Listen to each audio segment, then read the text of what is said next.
One day, I'm gonna marry him, and I mean it. Hooray!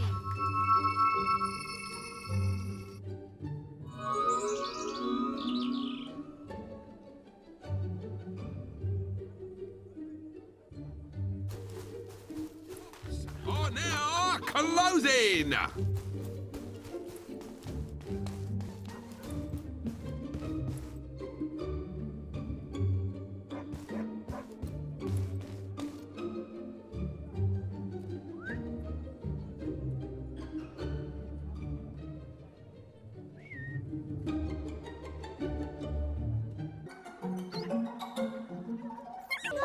Stop You? It's unreal. Woohoo! Yeah!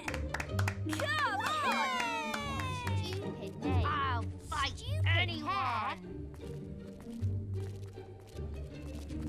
Wow! It's you! Wow! It's you again!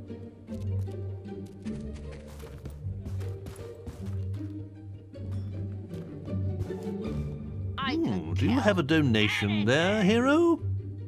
Oh, look!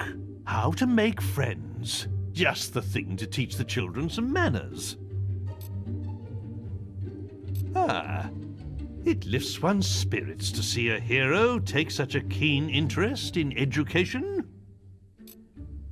Today's lesson will be on how to make friends. This fine hero has just given us a good example of how to make friends by donating this book to the school. Helping people out and giving presents are both good ways to make friends. Can anybody tell me another way to make friends? Sir! Sir! Yes? Tell them you'll smash their teeth in if they won't be friends with you. No, Billy. Threatening people is not really a good way to make friends with them. I think we need to work on this some more. Yeah! Great stuff! Hello again. You found any interesting reading material? The story of Jack of Blades should keep the little ones in line. Why don't you stay and listen, hero? It's never too late to learn. Who's the red-robed warrior that brings death and destruction to all of Albion? Jack! Who's the legend in the mask with the strength of 10 heroes? It's Jack! Who's the demon that stalks in the night, dragging bad children into hell? Jack! Some say that Jack of Blades has lived forever and is not of this world.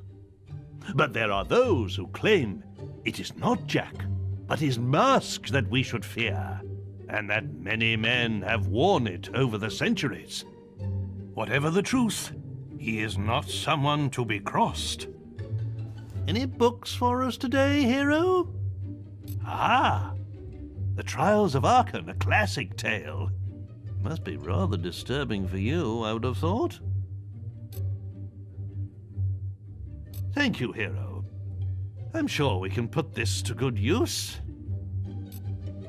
Once upon a time, in a village by the sea, lived a boy called Arkan with his family. Peaceful were their lives for many a year, till one day a band of savages did appear, destroyed that peaceful village by the sea, and killed the poor boy's family. But of Arkan himself they found no trace, for the boy had hid in quite a safe place. And though he wished to help in his heart, he stayed hidden till the savages did depart. Then he emerged to find his whole family killed, and the streets of the village with corpses filled. Oh, dear me, this really is the most unoriginal tosh. Wow! You're ace. I heard he's Balvery for chaser! breakfast. Any books for us today, hero? Oh, the other land looks like a charming story. Why don't you stay? 'Twas in the latter days of the kingdom old that a boatload of travellers, wheat and rice, fleeing our land for fear of the sword, discovered an island that was true paradise. There were they welcomed by the native folk, with gifts of fruit and fowl and pig and trout, and a strange kind of ale brewed from egg yolk that the refugees drank till it knocked them out. Soon they were stirred from their peaceful slumbers by the splattery coughs of their gracious hosts, who had taken ill and were dying in numbers of colds their visitors had brought to their coasts. Ere long, the kindly natives were all but extinct, and as they knew not how to gather nature's bounty, the fate of the foreigners to theirs was linked. They died of starvation, though surrounded by plenty. A few local survivors did their paradise rebuild, erecting this time a great fortress in the sand. It would stop them once more getting killed, lest those bad people from Albion return to their land. Oh, yes!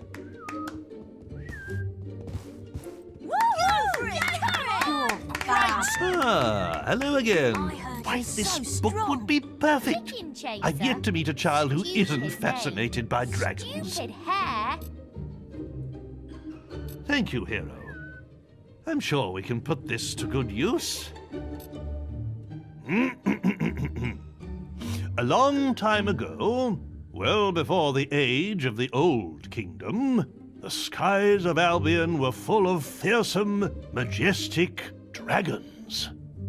They flew wherever they wished, ate the people's livestock, rained down fire on their villages, and distressed their damsels. Then came the kingdom of Archon, and with it heroes who hunted the dragons for sport, almost driving them to extinction. Before long, every home in Albion had dragon scale curtains, dragon claw back scratchers, and dragon foot paperweights. The few remaining dragons fled to the northern wastes, and there they remain to this day. Though they are nowhere near as powerful now as they once were, they still represent a hero's ultimate test. Ah, hello again. Oh, the children are always asking me about the arena. Oh, they'll love this. Ah, it lifts one's spirits to see a hero take such a keen interest in education. How many of you have been to the Witchwood Arena? Ah, but have you ever stopped to look at the statues in the Hall of Heroes? Some of the greatest heroes in Albion's history are celebrated there. Mighty champions who conquered the arena and the people's hearts. In the days of the Old Kingdom, heroes would lead their fans into battles, so they could see their skill and bravery in combat. But all too often, spectators would find themselves torn limb from limb by balverines, or caught in the backwash of a hero's spell. And so, the arena was built in Witchwood, to give heroes a permanent stage on which to fight their duels without endangering the audience. Creatures are brought there from all over Albion for heroes to face, and the battles get more elaborate with every year that passes. But one rule remains unchanged. Should either hero wish it, the final battle between them can be fought to the death. What was a sissy like you doing at the arena? Any books for us? A love story. With a title like that, I'm sure it would be suitable for the children. He's incredible. Why don't you stay and listen? For me. The way of the warrior doth take its toll on a hero's face, and ere long women will fly and escape before he can give chase. Scarred and dejected, a hero named Ralph stole all of the traders' riches. He made use of their gold and bought romantic gifts for all of the ladies. The women of Albion fell at his feet, and Ralph had the pick of the town, till he finally chose a pretty young girl and bought her a fine wedding gown. But too late did he see that love that is true isn't founded on wealth. His wife's only care was for money and gems he kept up on the shelf. By way of divorce, Ralph exercised his axe on her head. This he did mount up on the wall, just over the bed. So did the woman sadly become the world's first trophy wife, and Ralph did give up the matrimonial for the hero's life. Oh, yes! Do you have a donate history? It's an important part of our curriculum here, so the Old Kingdom will be valuable. Why don't you stay? Can any of you tell me who built the ancient pillars at Lookout Point? Yes? The people in the Old Kingdom, sir. That's right. They once ruled all of Albion, and the ruins of their cities can still be found wherever you go. The kingdom was founded by a great lord named Archon, who united Albion using the power of the Sword of Eons. But over time, the sword began to corrupt him, and the kingdom fell into darkness. Strange monuments were built to focus the magical power of the kingdom, and terrifying armored figures were summoned to guard them.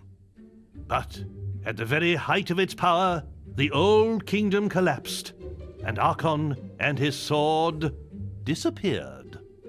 What happened to them? Nobody knows. Have a the final volume of the Great Creatures of Albion. Should give the little ones a good scare. Why don't you stay in? Thanks to this kind hero, today's lesson is from Volume 3 of the Creatures of Albion. If trolls ruled the land and dragons the skies, then the mighty Kraken are masters of the sea. A few men have ever seen a kraken, and fewer still have lived to tell the tale.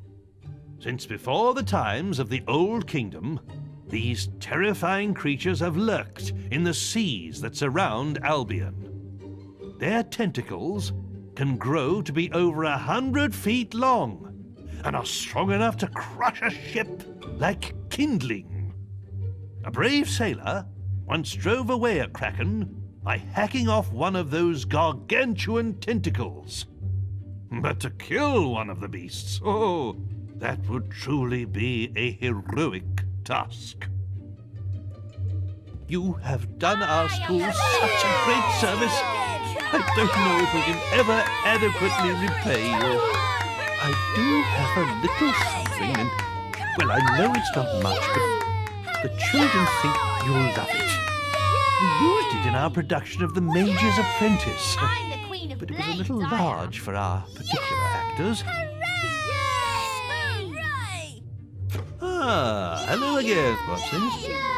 The Pale Balverine? Hope it doesn't give them nightmares. Why don't you stay and listen? There was once a lord who thought himself good with an arrow, until people saw that his lies ran right through to his marrow. Many months in the cells of Bargate he spent, plotting his redemption. And once he was free, he hunted all evil without exception. One day he met his match, a foul and mighty Bulverine. He did not die from its bite, but his curse was obscene. He became one of those creatures, and pale as snow was his fur. To kill him came then a red-caped woman, a true connoisseur. A silver arrow pierced his blackened heart and sent him to his grave. And so he died in infamy, without the acceptance he craved. A little macabre, perhaps, but the tale of Maxley could teach some of our pupils a valuable lesson. Thank you, hero. I'm sure we can put this... There once lived a hob, and Maxley was his name. He was that rarest of hobs, one with a brain. Making his bed in a stream wasn't for him.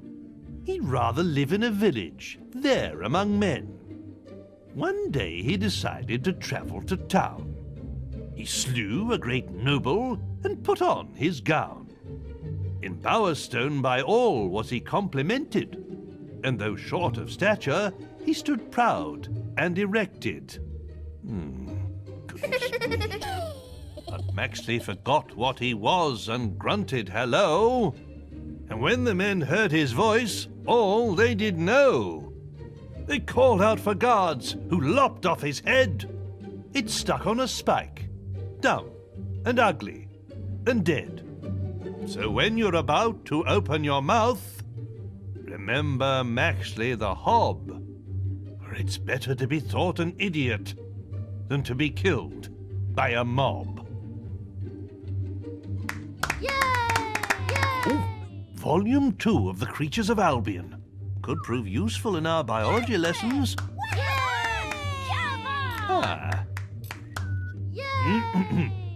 Now, let us turn to Volume 2 of The Creatures of Albion.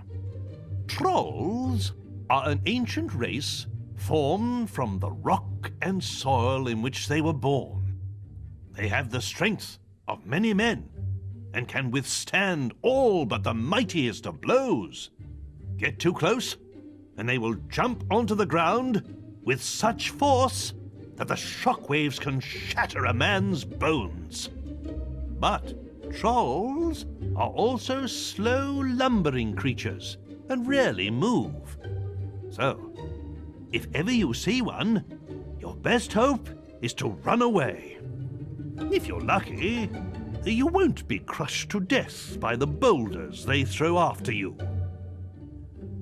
Could you spare the northern wastes? Children could stand to learn a little more geography. Why don't you? Do any of you know what lies beyond the 9 seas? Yes? The Northern Wastes. Well done, Sue. Legends say that Jack of Blades first appeared there, and that it was the home of a mighty empire. Today, its ancient cities are buried deep beneath the ice. But there are still some who believe the empire will rise again, and that the people of the Northern Wastes will awaken when Albion is united once more. Today, here, the Tailor's Tragedy would be perfect for our after-school drama society. Why don't you stay? What strange land is this to which the storm my body has delivered? Surely heaven it is, and I be dead, for as in a dream I saw the ship torn from 'neath me by the waves and felt death's foul kiss. But hush now, who comes here? Truly my eyes doth deceive me, for I thought I saw some strange thing move amongst the wreck by the shore. Now I know that I be really dead, for in this fair land do angles tread. That's angels, Billy, not angles. Why, that's The Creatures of Albion, Volume 1. A perfect way to learn natural sciences. Why don't you stay? Today, we'll be studying Volume 1 of The Creatures of Albion. Now, who here knows what screamers are? I bet you've never heard one, though, have you? That's because they stay away from the towns. But out in the countryside, it's a rather different story. And you can sometimes hear them crying out in the night. Their scream can pierce even the bravest of men's hearts. Hearing it will not just chill you to the bone, but sap your energy too. According to the sage Richard Phillips, they feed upon the life force of men, sucking out their souls. Either way, if you ever see one, you'll soon end up like them, screaming. The Balverine Slayer. My father used to read Scarlet Robe's adventures to me every night. It lifts one's spirits to see. Balverines are the fiercest creatures in Albion. But there was once a brave young girl for whom they held no fear. One day, a beast attacked Knothole Glade, where she lived. The villagers all ran away until she alone stood to face it. The creature was twice her size, and she fought its teeth and claws armed only with a stake. By the time the warriors arrived, the beast lay dead at the girl's feet, and her dress was soaked with its blood. From that day forth, she was known to all as Scarlet Robe.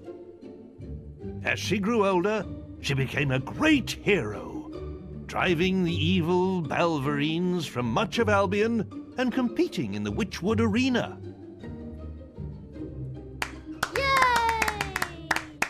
Hello again. Have you found any interesting reading material? Well, there's The Repentant Alchemist, but I'm not sure it's really suitable reading for children. All right, then. I'll give it a try. 25 years have I tended this inn, not knowing my wife was living in sin. For while I served the townsfolk ale by day, at night my wife served them in another way. But soon they'll regret leading her astray. When next they sip my ale, it will be their lives that pay. He who hath slept with my love will die at its taste. Then I shall see if any among them can call themselves chaste. Thank you, Billy. I think that's enough for today.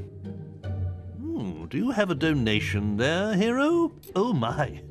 The Windbreaker rulebook? Avo alone knows what would happen if the children got hold of this. I suppose it can't do any harm. Today, we will be reading from the Windbreaker rulebook. Perhaps the gentleman who gave us this book could demonstrate the benefits of its teachings himself. Yes. I see. Well, that was most edifying. But I really don't... Oh, dear Lord. Something must have crawled up inside him and died. Shit! Please, mind your language in front of the children. Oh dear, I knew this was a mistake. Do you have a donation there, hero? What's that you have there? The ugly guide? I'm sure you'll agree this snotty lot needs no help in that area. Don't tell their parents I said that.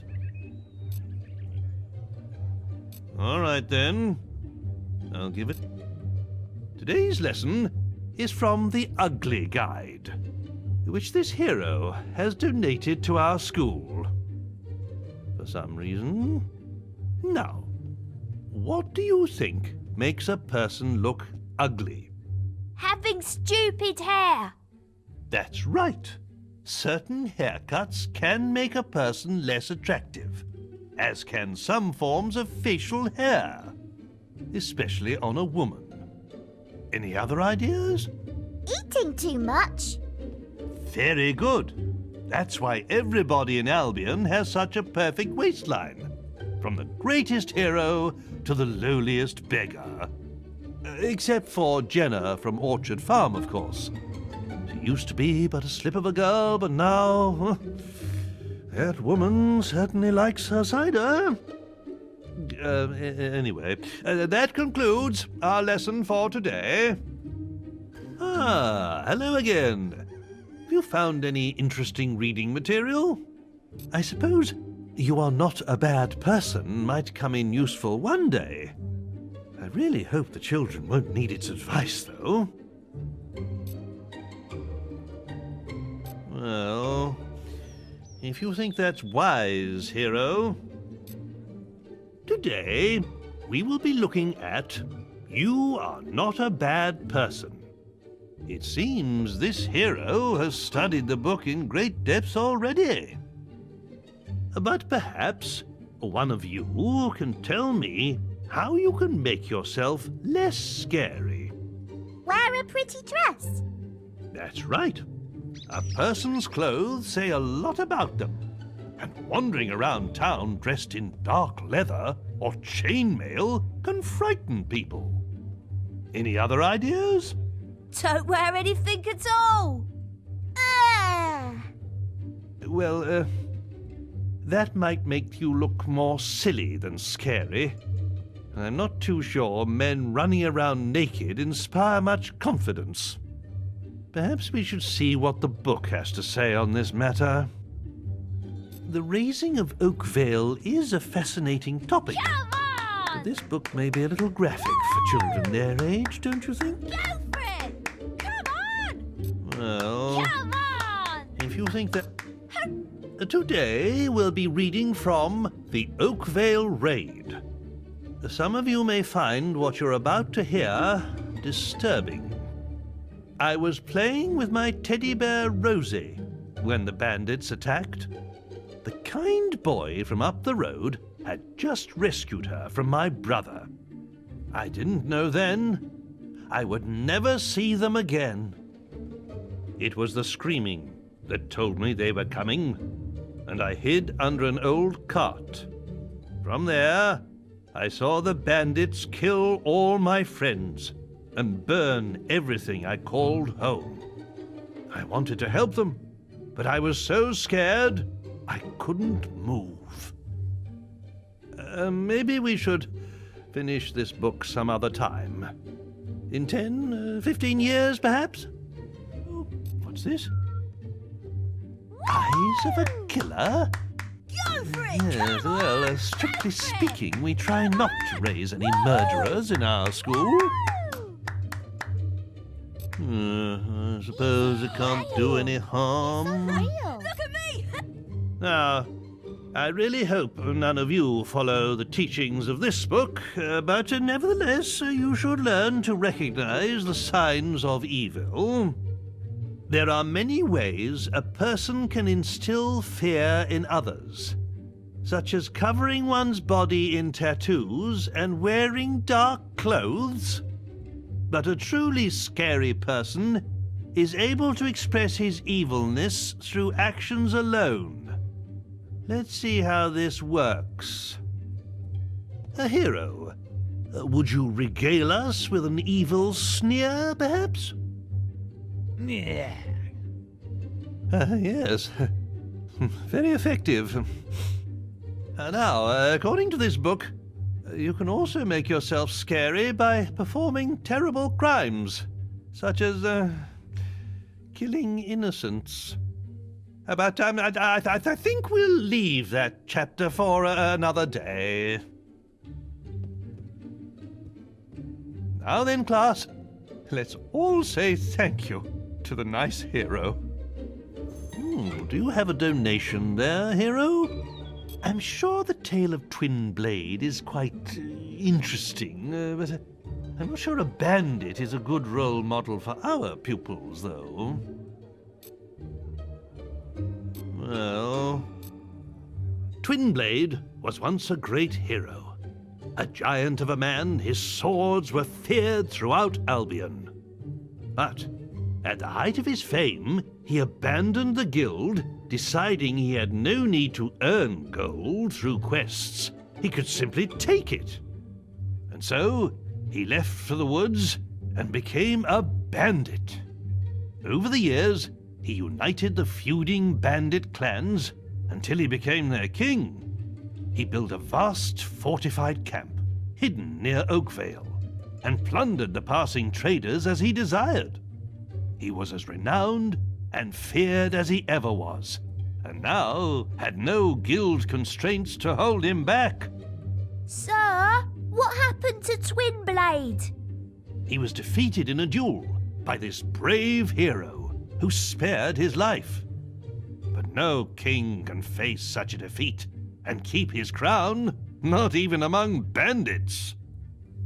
Any books for us today, hero? Scorm's Teeth. That's the Guild of Zeros. I thought your guild had every copy of the book burned, along with its author. I suppose... The Journal of Bloody Nose. Zero in training. Day 14. This week, we've been developing our stealth skills by playing hide and seek. Knowing how to run and hide from your enemies is an important skill for any Zero, says Days. He seems to be a master of the art. It took us all day to find him after he teleported away. Eventually, we heard his cries and found him wedged inside a hollow tree in the Academy woods. He wasn't at all happy that it took us so long to find him, but he decided to test our hiding skills next. We must be really good at it, because we've been out here in the woods for 2 days now, and he still hasn't found us. Any books for us today, hero? Oh, what's this? The sock method? Yes, well, perhaps when they're a little older, don't you think? Well, if you think that's wise, hero... let's turn to the sock method and see how we can make you sexier in 10 days. Yay! This hero seems to have truly mastered the book's teachings. Maybe he could show us what he's learned from it. Come on. Oh, my. That's quite enough of that, hero. And that brings today's lesson to a close. Definitely. Before you go, there's something I'd like to present to you. On one of our excursions, little Billy strayed off the path, as he always does, and found this. He tried to hide it under his shirt, if you can imagine. I'm sure you can put it to good use.